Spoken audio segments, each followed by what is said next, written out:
Hi, my name is Robert Chelle with Chelle Law, and I'm an attorney that assists nurse practitioners with employment contract and independent contractor agreement issues. Today I'm going to talk about negative accrual and nurse practitioner contracts. So I would say this is actually relatively rare, but it still comes up every once in a while, and I think it's probably worth 5 minutes of going over it just to make certain this doesn't happen to an NP who's looking into a new contract. So as far as compensation models go, the most standard way of compensating a nurse practitioner is just giving them a straight base salary. You put in your work, you get paid a specific amount, and that's it. You're good to go after that. However, there are productivity-based models where maybe you're in a hospital or healthcare system, you're paid via RVUs, or if you're in private practice, you're likely going to be paid on collections. And so don't ever go into a job where you are paid on collections from the very beginning.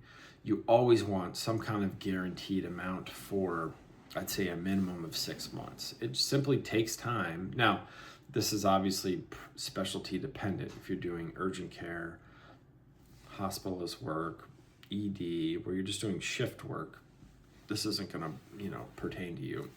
But maybe you're an FMP doing primary care. You don't want to be paid on collections immediately, and I'll explain why.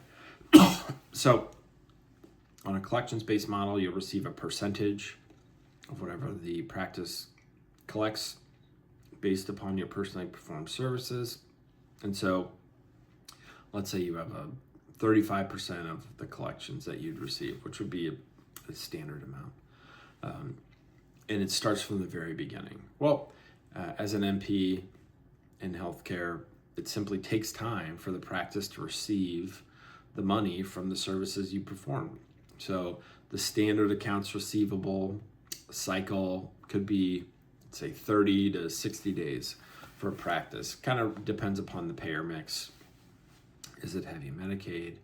Is it heavy private insurance? Obviously, if it's a heavy self-pay practice, it's something you don't need to worry about. But just for the example of this, let's say it's a 45-day average return on an encounter. So, you'll have the encounter day one, but the practice isn't going to receive the money for 45 days. Well, if you start on collections from the very beginning, and it takes 45 days for them to get money, you're not making literally any money in the first 45 days. No money is going to come in. And so you're just working the entire amount of time.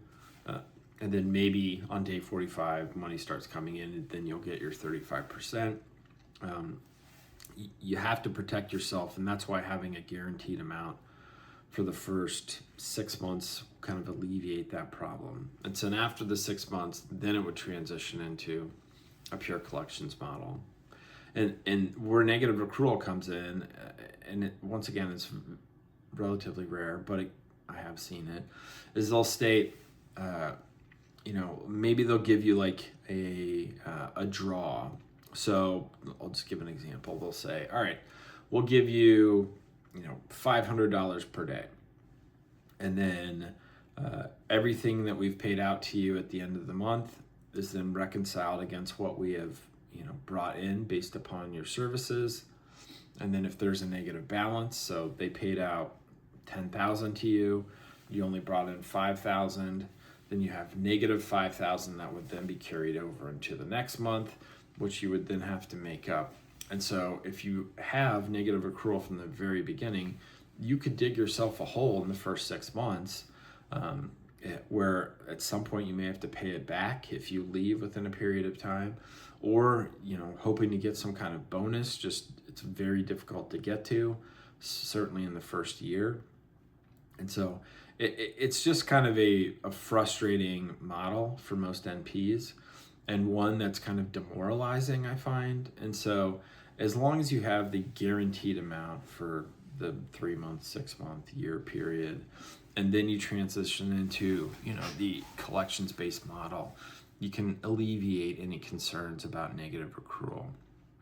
All right, that's a little bit about negative accrual in an NP contract. If you have any questions about your employment agreement or independent contractor agreement, feel free to contact my law firm at the information listed below in the description. And appreciate you watching the video. All right, thanks. Take care.